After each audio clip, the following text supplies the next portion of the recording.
সম্মুখ সারির এবং আমাদের এনসিপির যারা রয়েছেন তারা অবশ্যই মিডিয়া ট্রায়ালের শিকার। এবং আমরা মনে করি যে মিডিয়াকে ব্যবহার করে আমাদের গ্রহণযোগ্যতাকে নষ্ট করার জন্য অনেক অপশক্তি তারা বর্তমানে কাজ করছে। আমরা উদারত আহ্বান জানাবো দেশবাসীকে, তারা যেন এই ব্যাপারে অবশ্যই যেন সতর্কতামূলক অবস্থানের জন্য তারা থাকে। এবং আমরা বলবো যে এনসিপির পক্ষ থেকে কিন্তু অলরেডি জানানো হয়েছে যে আসলে তাদের শীর্ষ নেতৃবৃন্দ তারা কেন সেখানে গিয়েছিলেন। আপনারা জানেন যে গোটা জুলাই মাসে পদযাত্রা হয়েছে, সবাই অনেক ক্লান্ত এবং সবাই অনেক স্ট্রেসের মধ্য দিয়ে গিয়েছে। এবং তারা ব্যক্তিগতভাবে তাদেরকে যে শোকজ দেওয়া হয়েছিল সেখানে তারা স্পষ্টভাবে তারা জানিয়েছেন যে তারা সেখানে অবকাশ যাপনের জন্য তারা সেখানে গিয়েছেন এবং সেই শোকজের জবাবও কিন্তু আমরা পেয়েছি। এবং আমরা মনে করি যে এটিকে কেন্দ্র করে যে উদ্ভূত যে গুজব ছড়ানো হয়েছে সেটি আসলে অপ্রত্যাশিত। আমরা মিডিয়ার কাছ থেকে সেগুলো আসলে আশা করি না। আমরা চাই যে নতুন বাংলাদেশের মধ্যে গণমাধ্যমের যে স্বাধীনতা বর্তমানে আমরা দেখতে পাচ্ছি সেই স্বাধীনতা যেন অবশ্যই যেন অব্যাহত থাকে।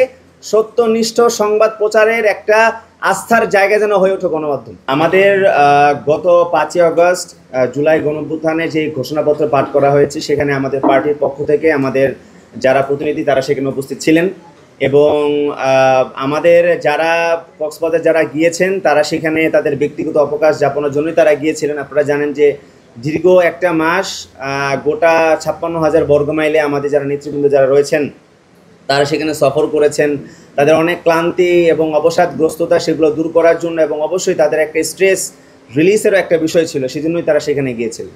বাংলাদেশের যুব সমাজের উদ্দেশ্যে আমাদের যে চিন্তা এবং নতুন বাংলাদেশে আসলে আমরা যুব সমাজকে নিয়ে কীভাবে চিন্তা করতেছি এবং তাদেরকে নিয়ে আমাদের যে পরিকল্পনা সেগুলো আমরা উন্মোচিত করব। এবং আমরা চাই যে বাংলাদেশের মধ্যে এই মূল যে চালিকা শক্তি যুব সমাজ তাদেরকে নিয়ে কিন্তু এখন পর্যন্ত তেমন কোনো ধরনের কাজ কিন্তু করা হয়নি। কিন্তু দেখবেন যে এই যুব সমাজই কিন্তু জুলাই গণঅভ্যুত্থানের সবার সামনে ছিল, তারাই কিন্তু রক্ত দিয়েছে, তারাই কিন্তু প্রাণ দিয়েছে।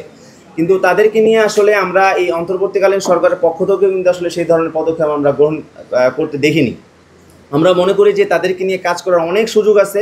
বাংলাদেশের মূল চালিকা শক্তির যুব সমাজকে যদি আমরা এভাবে যদি আমরা ফেলে রাখি, তাদেরকে নিয়ে যদি আমরা কোনো ধরনের কাজ না করি, তাহলে রাষ্ট্রের আসলে অগ্রগতি আসলে কখনোই সম্ভব নয়। সেই জায়গা থেকে জাতীয় যুবশক্তি আগামী 12ই আগস্ট জাতীয় যুব সম্মেলনের মাধ্যমে যুবকদেরকে নিয়ে যুবশক্তির যে চিন্তা এবং পরিকল্পনা সেটি তারা ইশতেহারের মাধ্যমে তারা প্রকাশ করবে।